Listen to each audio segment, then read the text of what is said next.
കുറഞ്ഞ നാളുകൾ കൊണ്ട് പരിചയപ്പെട്ട ആ സഹോദരൻ്റെ കൂടെ, തൻ്റെ സുഹൃത്തിൻ്റെ കൂടെ ഇറങ്ങിപ്പോവുകയാണ്.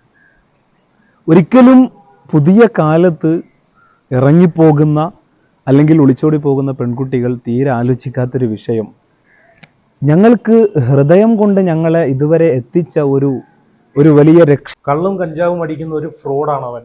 വളരെ സുന്ദരനായ ഒരു ഭർത്താവിനെ ഉപേക്ഷിച്ച് പടുകിളവനായ ഒരു തെമ്മാടിയുടെ കൂടെ ഒളിച്ചോടിയ ആ മക്കളെ ഉപേക്ഷിച്ച് അവൻ പോന്നെങ്കിൽ ഈ ഷഹരന്റെ കുട്ടിക്ക് എങ്ങനെയാണ് ഈ ചങ്ങായിയിൽ നിന്ന് സംരക്ഷണം കിട്ടുക? ആ മക്കളുടെ കണ്ണുനീരിന് തീർച്ചയായും അവർ ഖേദിക്കേണ്ടി വരും. കാലം തെളിച്ചു തന്നതാണത്. പക്ഷെ ആ സമയത്ത് തിരിഞ്ഞു നോക്കാൻ ഭാര്യയോ അല്ലെങ്കിൽ ഭർത്താവോ കുടുംബക്കാരോ നാട്ടുകാരോ ഉണ്ടാവില്ല എന്നില്ല. ഒരു പാവം പ്രവാസിയെ പറ്റിച്ച് ബാലുശ്ശേരിയിൽ നിന്ന് 7 വയസ്സുള്ള കുഞ്ഞിനെയും കൊണ്ട് ഒളിച്ചോളിപ്പോയ ഷാലയെയും ഈ റാഫി എന്ന് പറയുന്ന മൊബൈൽ ഷോപ്പുകാരനെയും ഇന്ന് പാലക്കാട് വാളയാറിൽ വെച്ച് പിടിക്കപ്പെടുകയുണ്ടായി. ഇപ്പം ഞാനിവിടെ ഫോട്ടോ വയ്ക്കുന്നുണ്ട്, 2 ഫോട്ടോ വയ്ക്കുന്നുണ്ട്, പോസ്റ്റ് വയ്ക്കുന്നുണ്ട്. അപ്പോൾ ഒരു പോസ്റ്റിൽ ആ കുട്ടിയെ ആ പ്രവാസിയായിട്ടുള്ള ഫാദറിൻ്റെ കയ്യിൽ തിരിച്ചേൽപ്പിക്കുന്ന ഒരു ഫോട്ടോയാണ് ഇവിടെ വെച്ചേക്കുന്നത്. അവിടെ അയാളുടെ ഉമ്മ ഉണ്ട്, ഫാമിലി എല്ലാം ഉണ്ട്. പോലീസ് സ്റ്റേഷനിൽ വെച്ചിട്ടാണ് ആ കുട്ടിയെ തിരിച്ച് ഈ ഷഹലയുടെ കയ്യിൽ നിന്ന് മേടിച്ച് ആ പ്രവാസിയായിട്ടുള്ള ഹസ്ബൻഡ് എന്ന് പറയുന്ന വ്യക്തിക്ക് കൊടുത്തിട്ടുള്ളത്. അപ്പം ഇതിൻ്റെ മെയിൻ ക്രെഡിറ്റ് എന്ന് പറഞ്ഞു കഴിഞ്ഞാൽ വീഡിയോ കണ്ടിട്ട് ഞാനൊക്കെ ചെയ്തിട്ടുള്ള വീഡിയോ കണ്ടിട്ട് ഒരുപാട് ആളുകൾ വീഡിയോ ലൈക്ക് ചെയ്തിട്ടുണ്ടായിരുന്നു, അതുപോലെ ഷെയർ ചെയ്ത് ചാനലൊക്കെ സബ്സ്ക്രൈബ് ചെയ്ത് വെച്ചിട്ടുണ്ടായിരുന്നു. അപ്പം ഈ വീഡിയോസൊക്കെ കണ്ടിട്ടാണ് ഇത് ഒരുപാട് ആളുകളിലേക്ക് എത്തി. ഇത് ഷഹലയാണ്, അല്ലെങ്കിൽ ഇത് ഇവളിറങ്ങിപ്പോയി അവനാണെന്നൊക്കെ ഒരുപാട് ആളുകൾക്ക് മനസ്സിലാവുകയും അങ്ങനെയാണ് പോലീസിന് പോലും പിടിക്കാൻ പറ്റാതെ വാളയാർ ചെക്ക് പോസ്റ്റിൽ വെച്ച്, പാലക്കാട് ജില്ലയിലെ വാളയാർ ചെക്ക് പോസ്റ്റിൽ വെച്ച് ഇവനെ ഐഡൻറ്റിഫൈ ചെയ്യുന്നത്. ഇവന് കാറിലിരിക്കുന്ന ഈ ഷഹലയും ഇവനെ ഐഡൻറ്റിഫൈ ചെയ്യുന്നത്. അപ്പം അതുകൊണ്ടാണ് പറയുന്നത് വീഡിയോ ഉറപ്പായിട്ടും ലൈക്ക് ചെയ്യണമെന്ന്. എന്നാൽ മാത്രമേ ഇത് 10 പേരിലേക്ക് എത്തത്തുള്ളൂ. അല്ലാതെ ചുമ്മാ അല്ല ലൈക്ക് ചെയ്യണമെന്ന് പറയുന്നത്. നിങ്ങൾ ലൈക്ക് ചെയ്യുന്നത് കൂടി ഇത് ഒരുപാട് ആളിലേക്ക് ഇങ്ങനെ പോവുകയാണ്. അപ്പോൾ ലൈക്കും അതുപോലെ ഷെയറും അതുപോലെ സബ്സ്ക്രൈബും കൂടെ ഒന്ന് ചെയ്ത് വെച്ചേക്കണം. അപ്പോൾ വീഡിയോ കാണുന്നവരെല്ലാം ഒന്ന് ലൈക്കും അതുപോലെ സബ്സ്ക്രൈബും കൂടെ ചെയ്ത് വെച്ച് കഴിഞ്ഞാൽ ഇങ്ങനെയുള്ള വിഷയങ്ങളിലൊക്കെ ഒരുപാട് ആളുകൾക്ക് അത് ഉപകാരപ്പെടും. ഇവിടെ ഈ പെണ്ണിനെ തിരിച്ചു കൊണ്ടുവരണമെന്നല്ല നമ്മൾ പറയുന്നത്. ആ കുട്ടി 7 വയസ്സുള്ള കുഞ്ഞിനെ സംരക്ഷിക്കാനും ആ കുഞ്ഞിനെ സേഫായിട്ട് ഈ പ്രവാസിയായിട്ടുള്ള ഫാദറിൻ്റെ വീട്ടുകാരിലേക്ക് എത്തിക്കാനും അയാളുടെ കൈകളിലേക്ക് എത്തിക്കാനും വേണ്ടിയിട്ടാണ് നമ്മളിത് ഇങ്ങനെ ഒരു കാര്യങ്ങൾ പറയുന്നത്. അല്ലാതെ ആ ഒളിച്ചോടി പോയി ആ പെണ്ണ് അവളവിടെ പോയാൽ നമുക്കൊരു പ്രശ്നമില്ല. പക്ഷേ ഇതിൻ്റെ ഇടയിൽ കുറേ പിള്ളേർ കുഞ്ഞു മക്കളെ ലൈഫ് തകർന്ന് തരിപ്പണമാകും. അതേ നമുക്ക് പറയാനുള്ളൂ. ആ കുഞ്ഞിനെങ്കിലും സേഫായിട്ട് ഇന്ന് ആലോചിച്ച് നോക്കിയേ. കുറേ ന്യായീകരിക്കുന്ന ആളുകൾ പറയുന്നുണ്ട് അവൾ ഓടിപ്പോയത് അവൾക്ക് ഇവനിൽ നിന്ന് സുഖം കിട്ടാത്തതുകൊണ്ടാണ് എന്നൊക്കെ പറഞ്ഞ് ന്യായീകരിക്കുന്ന ആളുകളോട് നിങ്ങളൊന്ന് ചിന്തിച്ച് നോക്കിയേ. 3 പിള്ളേരെ കളഞ്ഞിട്ട് ഇറങ്ങിപ്പോയ ഒരുത്തനാണ് അവൻ. ഈ 7 വയസ്സുള്ള കുഞ്ഞിനെ, അതും വേറെ വല്ലവൻ്റെയും കുഞ്ഞിനെ ഇവൻ സംരക്ഷിക്കുമോ എന്ന് എന്താണ് ഉറപ്പ്? ഒരിക്കലും സംരക്ഷിക്കത്തില്ല. അവർക്ക് കുറച്ചെങ്കിലും മനസാക്ഷിയുള്ളവനാണെങ്കിൽ ആ 3 കുഞ്ഞുങ്ങളെ അവൻ സംരക്ഷിച്ചേനെ. ആ 3 കുഞ്ഞുങ്ങളെ കളഞ്ഞിട്ട് ഇവൻ ഇറങ്ങി ഇവളൂടെ പോത്തില്ലായിരുന്നു അല്ലേ? അപ്പോൾ അതുകൊണ്ടാണ് നമ്മൾ പറഞ്ഞത് ആ കുഞ്ഞിനെങ്കിലും സംരക്ഷിക്കാൻ വേണ്ടിയിട്ടെങ്കിലും ഈ പറഞ്ഞിട്ടുള്ള ഇവരെ നിയമപരമായിട്ട് നിയമത്തിന് മുമ്പിൽ കൊണ്ടുവരണമെന്ന്. എന്തായാലും നിങ്ങൾ ആ ഫോട്ടോ കണ്ടല്ലോ. ഇനി ഞാനിവിടെ ആദ്യം പറഞ്ഞതുപോലെ ഒരു ഫോട്ടോയും കൂടെ വെച്ചിട്ടുണ്ട്. ആ ഫോട്ടോയിൽ നമുക്കിപ്പം റീസെൻ്റായിട്ട് നമ്മൾ ഒരുപാട് വാർത്തകൾ ഇങ്ങനെ കാണുന്നുണ്ട്. ഇതൊക്കെ നാളെ നമ്മളെ നാട്ടിലും നമ്മളെ കുടുംബത്തിലും വരാതിരിക്കണമെങ്കിൽ ഉറപ്പായിട്ട് ഇത് 4 പേരിലേക്ക് എത്തിയിട്ട് നാണം കെടണം, സമൂഹത്തിന് മുമ്പിൽ നാണം കെട്ട് ഉമ്മത്തിരിയാവണം. എന്നാൽ മാത്രമേ ഇതുപോലുള്ള കാര്യങ്ങളൊന്നും ആളുകൾ ചെയ്യാതിരിക്കൂ. അതുകൊണ്ടാണ് വീഡിയോ ലൈക്ക് ചെയ്യണമെന്ന് വീണ്ടും പറഞ്ഞുകൊണ്ടിരിക്കുന്നത്. അപ്പോൾ എന്തായാലും ഒന്ന് വീഡിയോ ലൈക്ക് ചെയ്തേരെ. അതുപോലെ ഈ ഇതുപോലുള്ള ശാലാമാരെയൊക്കെ വെറുക്കുന്ന ആളുകൾ അവരും കൂടെ ഒന്ന് ലൈക്ക് ചെയ്യണം. അതുപോലെ എല്ലാവരും ഒന്ന് ചാനലും കൂടെ സപ്പോർട്ട് ചെയ്യണം, സബ്സ്ക്രൈബ് ചെയ്യണം, ഫോളോ ചെയ്ത് വെക്കണം. അപ്പം ഞാനിവിടെ ആദ്യമേ വെച്ചൊരു പോസ്റ്റ്, ഒന്ന് ഷഹലയുടെ കയ്യിൽ നിന്ന് ആ കുഞ്ഞിനെ മേടിച്ച് കൊടുക്കുന്നത്, അതുമായിട്ട് ബന്ധപ്പെട്ട് കുറച്ച് കാര്യങ്ങളൊക്കെ ഉണ്ട്. അതൊക്കെ ഞാൻ പറയാം. 1-2 വീഡിയോസും കൂടെ ഞാൻ വെച്ച് തരാം. അതുകൊണ്ട് സ്കിപ്പ് ചെയ്യാതെ എല്ലാവരും കാണണം. മതം മാറാൻ സമ്മർദ്ദം, സ്വകാര്യ ദൃശ്യങ്ങൾ പ്രചരിപ്പിക്കുമെന്ന് ഭീഷണി, മരണത്തിന് തൊട്ടു മുമ്പും അരുൺ ഷഹനയെ മർദ്ദിച്ചു. ഇതാണ് നമ്മുടെ നാട്ടിലെ അവസ്ഥ. ഇത് ആരാണെങ്കിലും ഇതാണ് ഈ അവസാനം. ഇതൊക്കെ തന്നെയാണ് ഇതിലേക്ക് തന്നെയാണ് എത്തിപ്പെടുന്നത്. അതുകൊണ്ടാണ് നമ്മൾ പറഞ്ഞത് ആ കുട്ടിയെങ്കിലും സംരക്ഷിക്കണമെന്ന്. കാരണം തോന്നിവാസം കാണിച്ച് ഇറങ്ങി പോകുന്നവർ എങ്ങനെയോ പോട്ട്. കാരണം ഇവർക്കൊക്കെ വിവരവും വിദ്യാഭ്യാസവും ഇതൊന്നുമില്ല. ഇന്നത്തെ കാലത്തല്ലേ ജീവിക്കുന്നത്. ഇവരൊക്കെ എല്ലാവരും ഇന്നത്തെ കാലത്ത് ജീവിക്കുന്ന ആളുകളുടെ കയ്യിൽ മൊബൈലുണ്ട്, ഡെയിലി വാർത്തകൾ ഇത് നിരന്തരം സോഷ്യൽ മീഡിയയിലൂടെ നമ്മൾ കാണുന്നതാണ്. എന്നിട്ട് ഇവരൊക്കെ പഠിക്കാത്ത എന്താണെന്നാണ് ഞാൻ ആലോചിക്കുന്നത്. ഇനി ഞാനിവിടെ ഒരു വീഡിയോ 2 വീഡിയോ ക്ലിപ്പ് വെച്ച് തരാം. അതിന് മുമ്പ് ഈ ശാലയുമായിട്ട് ബന്ധപ്പെട്ട് ഇവരെ പിടിച്ചു കഴിഞ്ഞിട്ട് ഈ ഹസ്ബൻഡ് പറഞ്ഞ്, പ്രവാസിയായിട്ടുള്ള യുവാവ് പറഞ്ഞു, എനിക്കിവളെ വേണ്ട എന്ന് പറഞ്ഞു. എനിക്കിവളെ വേണ്ട. അവരെ കുടുംബക്കാരും പ്രവാസിയുടെ കുടുംബക്കാരും ഇവളെ അക്സെപ്റ്റ് ചെയ്യാൻ തയ്യാറല്ല. എങ്ങനെ തയ്യാറാക്കും? നാട്ടിൽ മൊത്തം നാണം കെടുത്തി, സമൂഹത്തിന് മുമ്പിൽ മൊത്തം കുടുംബത്തെ മൊത്തം നാണം കെടുത്തി ഇങ്ങനൊരു സംഭവം ചെയ്തിട്ട് തിരിച്ച് ഇവളെ എടുക്കില്ല. ആരും എടുക്കത്തില്ല. തിരിച്ചെടുക്കരുത്, അതാണ് വേണ്ടുന്നത്. അയാൾ പറഞ്ഞ് എനിക്ക് എൻ്റെ കുഞ്ഞിനെ വേണമെന്ന് പറഞ്ഞ്. ആ കുഞ്ഞിൻ്റെ അവസ്ഥയാണെങ്കിൽ അവിടെ ഇവിടെ എല്ലാം കറങ്ങി അടിച്ചു അവശതയായി. ആ കുഞ്ഞിന് നേരെ ചൊവ്വേ ഫുഡ് പോലും മേടിച്ചു കൊടുക്കാൻ പറ്റാത്ത രീതിയിലാണ് ആ കുഞ്ഞും ക്ഷീണിച്ച് ഒരു ഇതിൽ വന്നത്. കുട്ടി പറഞ്ഞു എനിക്ക് ഇവളോട് എനിക്ക് പോകണ്ടെന്ന് പറഞ്ഞു. എനിക്ക് എൻ്റെ വാപ്പാടെ കൂടെ എനിക്ക് പോയാൽ മതി എന്ന് കുട്ടി പറഞ്ഞു. അങ്ങനെ കുട്ടി സന്തോഷത്തോടു കൂടി വാപ്പാട് പോലീസ് സ്റ്റേഷനിൽ ആരോടൊപ്പം പോകണമെന്ന് ചോദിക്കുന്ന സമയത്ത്, കാരണം ഓൾറെഡി നമുക്കറിയാമല്ലോ ഇവളോട് പോയി കഴിഞ്ഞാൽ സേഫ് അല്ല. കാരണം ഇവളിഞ്ഞ് എന്ത് ചെയ്യാനാണ്? ഇതിൽ ഏറ്റവും വലിയ കോമഡി എന്ന് വെച്ച് കഴിഞ്ഞാൽ ഈ റാഫി എന്ന് പറഞ്ഞ അവനുണ്ടല്ലോ, അവൻ്റെ വൈഫിന് പോലും അവൻ്റെ വൈഫിനും ഇവനെ വേണ്ട. അവൻ പറഞ്ഞ ഈ റാഫിയുടെ വൈഫ് പറഞ്ഞ് ഇങ്ങനൊരു വൃത്തികെട്ടവനെ, ഇങ്ങനൊരു തെമ്മാടിയെ വേണ്ട, എങ്ങോട്ടെങ്കിലും പോയി ഞങ്ങൾ എങ്ങനെയെങ്കിലും ജീവിച്ചോളാന്നാണ് പറഞ്ഞിരിക്കുന്നത്. അങ്ങനെ 2 പേരെയും 2 വഴിക്ക് പോലീസ് സ്റ്റേഷനിൽ വെച്ചിട്ട് കാര്യങ്ങളൊക്കെ പറഞ്ഞ് മനസ്സിലാക്കി. അവർ പറഞ്ഞ് കുട്ടിയെ മാത്രം മതി, വേറെ ഒന്നും നമുക്ക് അറിയേണ്ട കാര്യമില്ല, ഇവളെ പാട്ടിന് പോട്ടെ എന്ന് പറഞ്ഞ് സന്തോഷത്തോടുകൂടി അങ്ങനെ തന്നെ വേണം. ഇങ്ങനെ പോയിട്ട് തിരിച്ചു കയറി വരുന്നവരെയൊന്നും സ്വീകരിക്കരുത്. കുറേ സ്ഥലങ്ങളിൽ ഇങ്ങനെ സ്വീകരിക്കുന്നുണ്ട്. അതാണ് വീണ്ടും വീണ്ടും ഇതിങ്ങനെ ആവർത്തിച്ചു വരുന്നത്. അവരെയൊക്കെ കഴപ്പ് തീരുമ്പോഴത്തേക്ക് തിരിച്ചു കയറി വന്ന് സ്വീകരിക്കാൻ എന്തുകൊണ്ട് വെള്ളരിക്ക പട്ടണമോ? ഓക്കെ, എന്തായാലും 1-2 ക്ലിപ്പും കൂടെ ഞാൻ വെച്ച് തരാം, അതുകൂടെ നിങ്ങളൊന്ന് കണ്ടു നോക്കേ. അസ്സലാമു അലൈക്കും വറഹ്മത്തുള്ളാ. കഴിഞ്ഞ ദിവസം എൻ്റെ നാട്ടിലുള്ള ഒരു സഹോദരനെ കാണാനിടയായി. പ്രിയപ്പെട്ട സുഹൃത്ത് വന്നപ്പോൾ എന്നോട് പറഞ്ഞു, ഞങ്ങളുടെ തൊട്ടപ്പുറത്തെ വീട്ടിൽ നിന്ന് ഒരു പെൺകുട്ടിയും അതുപോലെ തന്നെ മറ്റൊരു സഹോദരനും കൂടി ഒളിച്ചോടി പോയി. ഒളിച്ചോട്ടം എന്ന് പറയുന്നത് കൃത്യമായി പറഞ്ഞാൽ വലിയ ഒരു വേദന രക്ഷിതാക്കളുടെ ഹൃദയങ്ങളിൽ കോറിയിടുന്ന രംഗമാണെന്ന് പലപ്പോഴും മക്കൾ ആലോചിക്കുന്നില്ല. അതിൻ്റെ വളരെ വേദനിപ്പിക്കുന്ന ഒരു അനുഭവം പങ്കുവെക്കാനാണ് ഞാൻ ആഗ്രഹിക്കുന്നത്. തൻ്റെ മകളെ വളരെ സന്തോഷത്തോടു കൂടെ വളർത്തി വലുതാക്കിയ മാതാപിതാക്കൾ നല്ല ഒരു അനുയോജ്യനായ വരനെ കണ്ടെത്തി നിക്കാഹ് ഉറപ്പിച്ചു എന്ന് മാത്രമല്ല, ഒരു അനുയോജ്യനായ വരന് മകളെ ചേർത്ത് പിടിച്ചു കൊടുക്കുകയാണ്. നിക്കാഹ് കർമ്മം കഴിയുകയാണ്. നിക്കാഹ് കഴിഞ്ഞതിന് ശേഷമാണ് വേറെ ഒരു സുഹൃത്തിനൊപ്പം ഈ പെൺകുട്ടി ഒളിച്ചോടി പോകുന്നത്. ആ മാതാപിതാക്കളുടെ ഹൃദയം തകരുകയാണ്. എന്ന് പറഞ്ഞാൽ പെറ്റുവീണ അന്ന് മുതൽ ഈ മകളെ സ്നേഹത്തോടെ വാത്സല്യത്തോടെ പോറ്റി വളർത്തിയ ആ ഉമ്മയും ഉപ്പയും എന്തെന്നില്ലാത്ത വേദനയോടുകൂടെ ഞങ്ങളുടെ നാട്ടിലുള്ള പോലീസ് സ്റ്റേഷനിൽ എത്തിച്ചേരുകയാണ്.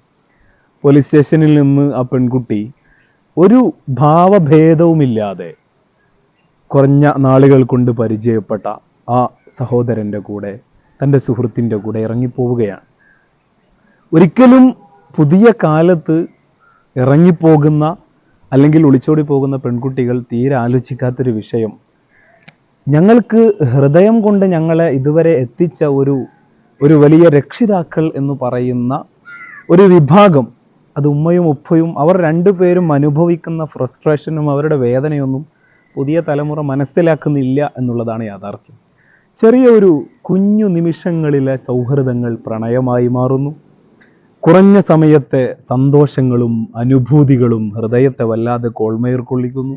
അതിലൂടെ ഇനി അനന്തമായ ഒരു ലോകത്തേക്ക് ഞങ്ങൾ സന്തോഷത്തിന് വേണ്ടി ജീവിതം മാറ്റിവെക്കുകയാണെന്ന് തിരിച്ചു ബോധ്യപ്പെടുന്നു. എന്നാൽ ആ ബോധ്യം തെറ്റാണെന്ന് മനസ്സിലാകുമ്പോഴത്തേക്ക് കാലം ഏറെ വൈകിയിരിക്കും. അനുഭവങ്ങളാണ്, എത്രയോ അനുഭവങ്ങളെ നമ്മൾക്ക് ഇവിടെ പറയാൻ സാധ്യമാകും. ഇങ്ങനെ പോയ, അല്ലെങ്കിൽ ഉമ്മയും ഉപ്പയും അച്ഛനെയും അമ്മയെയും ഒക്കെ വെറുപ്പിച്ചുകൊണ്ട് കടന്നു പോയതിന് ശേഷം ജീവിതത്തിൽ പ്രതിസന്ധികളുടെ നൂലാമാലകളിൽ അകപ്പെട്ടുകൊണ്ട് ഈ ലോകത്ത് നിന്ന് തന്നെ ജീവനൊടുക്കേണ്ടി വന്ന എത്രയോ ജന്മങ്ങളെ നമ്മൾക്ക് കാണാം. നമ്മളുടെ മക്കളോട് സ്നേഹത്തോടു കൂടെ പറയാനുള്ളത്, ആത്മാർത്ഥമായി നമ്മൾക്ക് അന്നം തരുന്ന, നമ്മളെ ചേർത്ത് നിർത്തുന്ന, ചെറുപ്പം മുതലേ നമ്മൾക്ക് നമ്മളുടെ തൊള്ളയിലേക്ക് ഭക്ഷണം കോരിത്തരുന്ന നമ്മളുടെ പ്രിയപ്പെട്ട ഉമ്മ, അതുപോലെ തന്നെ നമ്മളെ ചേർത്ത് നിർത്തുന്ന, നമ്മളേറെ സ്നേഹിക്കുന്ന നമ്മളുടെ വന്യ പിതാവ്, ഇവരെയൊക്കെ വിസ്മരിച്ചുകൊണ്ട് ഒരു ജീവിതത്തിലേക്ക് നമ്മൾ പോവേണ്ടതില്ല. അങ്ങനെ പോകരുതേ എന്ന് സ്നേഹത്തോടുകൂടെ ഓർമ്മിപ്പിക്കട്ടെ. അസ്സലാമു അലൈക്കും. എന്താ അല്ലേ, പുള്ളി പറഞ്ഞത് കറക്റ്റ് കാര്യം തന്നെയാണ്. ഇനി ഒന്ന് രണ്ട് കമൻറ്റുകൾ ഞാൻ ഇവിടെ വയ്ക്കാം. അപ്പം ഇയാളെ പറ്റിയിട്ട് സത്യം പറഞ്ഞ നാട്ടിലൊന്നും ഇതല്ലെന്നാണ് പറയുന്നത്. ഇവൻ എല്ലാത്തിനും ലഹരിക്കെല്ലാം അടിമയായിട്ട് കിടക്കുന്ന ഒരുത്തനാണെന്നാണ് പറയുന്നത്. അപ്പോൾ ഒരു കമൻറ്റ് ഞാൻ ഇവിടെ വായിക്കാം. സ്വന്തം കുഞ്ഞിനെ അവൻ്റെ അച്ഛൻ വളർത്തും ഇതുപോലെ എന്ന് വെച്ച് കഴിഞ്ഞാൽ ആ പോസ്റ്റ് ആദ്യം ഒരു ഫോട്ടോ വെച്ചല്ലോ, ആ ഫോട്ടോയുടെ അടിയിൽ വന്നൊരു കമൻ്റാണ്. സ്വന്തം കുഞ്ഞിനെ അവൻ്റെ അച്ഛൻ വളർത്തും ഇതുപോലെ മക്കളെ ജീവിതം തകർത്ത് അവരെ കൊണ്ട് പോകുന്ന അമ്മമാർ ഒന്ന് ഓർക്കുക. ജീവനായി വളർത്തുന്ന മക്കളുടെ ഭാവി ഓർക്കുന്ന ഒരു സ്ത്രീയും ഒരു അമ്മയും ഉമ്മയും മറ്റൊരു പുരുഷനെ തേടി പോകില്ല. അങ്ങനെ പോകുന്നുവെങ്കിൽ അവർ സ്വന്തം മക്കളെ അല്ല സ്നേഹിച്ചത്, മറ്റൊരു തൻ്റെ സുഖവും ശരീരവുമാണ് സ്നേഹിച്ചത്. പിന്നെ ഇങ്ങനെ പോകുന്നവർക്ക് എങ്ങനെ കഴിയുന്നു മറ്റൊരു സ്ത്രീയുടെയും കുഞ്ഞുങ്ങളുടെയും കണ്ണീരിൽ സുഖം കണ്ടെത്താൻ? ഒരു കമൻറ്റ് കൂടെ ഞാൻ ഇവിടെ വായിക്കാം. കള്ളും കഞ്ചാവും അടിക്കുന്ന ഒരു ഫ്രോഡാണ് അവൻ. വളരെ സുന്ദരനായ ഒരു ഭർത്താവിനെ ഉപേക്ഷിച്ച് പടുകിളവനായ ഒരു തെമ്മാടിയുടെ കൂടെ ഒളിച്ചോടിയ ആ പാവം പെൺകുട്ടി ഏതെങ്കിലും അഴുക്കുചാലിൽ അഴുകിയ നിലയിൽ കാണാതിരിക്കട്ടെ എന്ന് നമുക്ക് പ്രാർത്ഥിക്കാം. പാവം പെൺകുട്ടിയാണെങ്കിൽ ഇങ്ങനെ ചെയ്യൂ. അവർക്ക് എന്ത് ബുദ്ധിമുട്ടുണ്ടെങ്കിലും നിയമപരമായിട്ടാണ് അവർ ചെയ്യേണ്ടത്. ഇത് വേറൊരു സ്ത്രീയുടെ കണ്ണീരും കൂടെയാണ് ഇവർ കാരണം വീണത്. ഒന്ന് ആലോചിച്ച് നോക്കി. അവരിനി എന്തോ ചെയ്യും? അവർ 3 മക്കളും കൂടെ, അവർക്ക് ജീവിക്കാൻ വലിയ ഇതൊന്നും ഇല്ലാത്ത ആളുകളാണെങ്കിൽ അവരെങ്ങനെ ജീവിക്കുമെന്ന് ആലോചിച്ച് നോക്കിയേ. ഓക്കെ, ഇനി ഞാനിവിടെ ഒരു വീഡിയോയും കൂടെ വെച്ച് തരാം, അതുകൂടെ നിങ്ങളൊന്ന് കണ്ടു നോക്കേ. ഈ പ്രേമം എന്തൊരു ഹലാക്കാണ്. ഒരു കല്യാണ വീട്ടിലൊരു പയ്യൻ പാടുകയാണ്, നല്ല +2 പ്രായം തുണിക്കുന്ന ഒരു പയ്യൻ പാടുന്നത് കേൾക്കുക. 2-3 വരിയേ ഉള്ളൂ. അത് കേട്ടപ്പോൾ യൂട്യൂബിൽ അത് കിട്ടാൻ വേണ്ടി, സിനിമ പാട്ടാണോ എനിക്കറിയില്ല കേട്ടോ, അങ്ങനെ യൂട്യൂബിൽ ഞാൻ കയറി നോക്കി, പക്ഷെ ആ പാട്ട് എനിക്ക് കിട്ടിയില്ല. ഏതായാലും അത് കേട്ടപ്പോൾ 2 വരി ഞാൻ നമ്മുടെ കേരളക്കരയെ പിടിച്ചുകുലിയ പ്രേമത്തെക്കുറിച്ച് 2 വരി എഴുതാൻ തീരുമാനിച്ചു. ഷഹല എന്ന് പറയുന്ന ഒരു പെണ്ണ്, 7 വയസ്സുള്ള കുട്ടി, പ്രവാസിയായ ഭർത്താവ് അടുത്തേക്ക് വരാനിരിക്കുക. 3 മക്കളുള്ള ഒരു സഹോദരന്റെ കൂടെ ഇറങ്ങിപ്പോയി.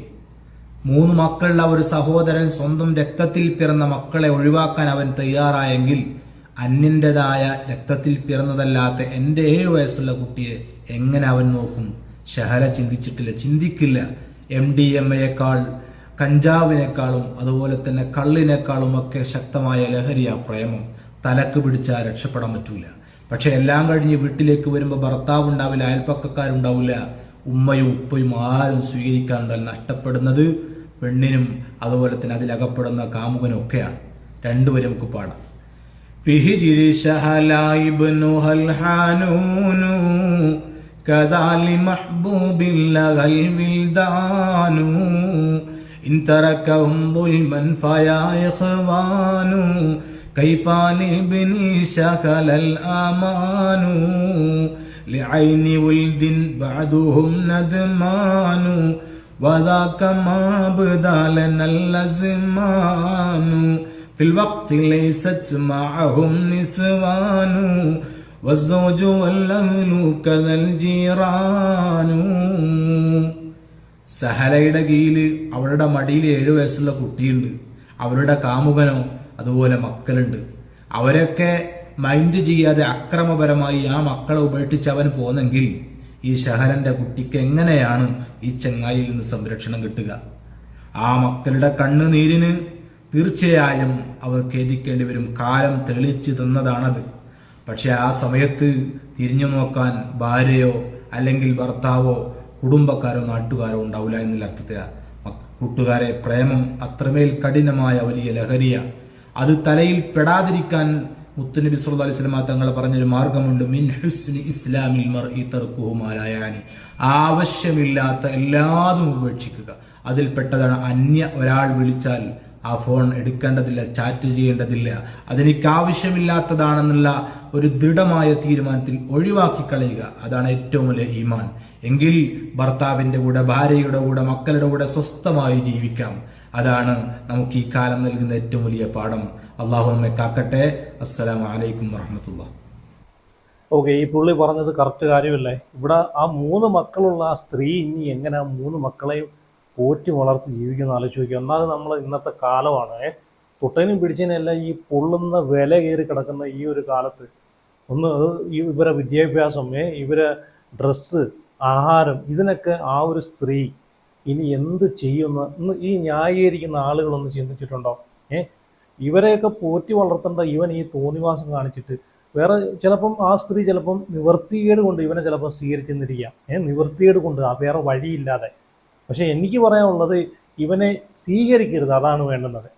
ഇവനെയും അതുപോലെ ഇവളെ പിന്നെ സ്വീകരിക്കത്തില്ലെന്ന് അയാൾ പറഞ്ഞു. അയാൾക്ക് കുഞ്ഞ് വേണമെന്ന് പറഞ്ഞു. ആ കുഞ്ഞിനെ തിരിച്ചു കൊടുത്തു. ആ ഒരു ഫോട്ടോയാണ് നമ്മൾ ആദ്യം കണ്ടത്. പക്ഷേ ആ 3 മക്കളുള്ള സ്ത്രീയുടെ അവസ്ഥ ഒന്ന് ആലോചിച്ച് നോക്കി. അതും ഖേദകരം തന്നെ. അപ്പോൾ എന്തായാലും ഇതുപോലുള്ള അവന്മാരെയും അവന്മാരെയും നിയമത്തിന് മുമ്പിൽ കൊണ്ടുവന്ന് ശക്തമായിട്ടുള്ള ശിക്ഷ കൊടുക്കുക തന്നെ വേണം. അപ്പോൾ എന്തായാലും നിങ്ങളുടെ അഭിപ്രായം ഒന്ന് ഉറപ്പായിട്ട് കമൻറ്റ് ചെയ്യണം. വീഡിയോ അതുപോലെ ലൈക്ക് ചെയ്യണം. കാരണം ഇനി ഒരു ശകലന്മാർ ഇനി ഉണ്ടാവരുത്. എല്ലാവരും വീഡിയോ ലൈക്ക് ചെയ്ത് നിങ്ങളുടെ അഭിപ്രായം കമൻറ്റ് ചെയ്ത് എല്ലാവരും ചാനൽ കൊണ്ട് സബ്സ്ക്രൈബ് ചെയ്ത് സപ്പോർട്ട് ചെയ്യണം. എങ്കിൽ മാത്രമേ ഇതുപോലുള്ള കാര്യങ്ങളിലൊക്കെ ഇപ്പം കണ്ടില്ലേ, ഇതുപോലുള്ള വീഡിയോസ് ഞാനൊക്കെ ചെയ്ത വീഡിയോസ് കൊണ്ടിട്ടാണ് ശകലയെ ഈ വാളയാർ ചെക്ക് പോസ്റ്റിൽ ഒരുപാട് ആളുകൾ ഐഡൻറ്റിഫൈ ചെയ്ത് പിടിക്കാൻ സാധിച്ചത്, ആ കുഞ്ഞിനെ രക്ഷിക്കാൻ സാധിച്ചത്. അപ്പോൾ ഉറപ്പായിട്ട് ചാനലിനോട് സബ്സ്ക്രൈബ് ചെയ്ത് വയ്ക്കുക, ഫോളോ ചെയ്ത് വയ്ക്കുക. അപ്പോൾ അടുത്ത വീഡിയോ ആയിട്ട് പിന്നെ വരാം.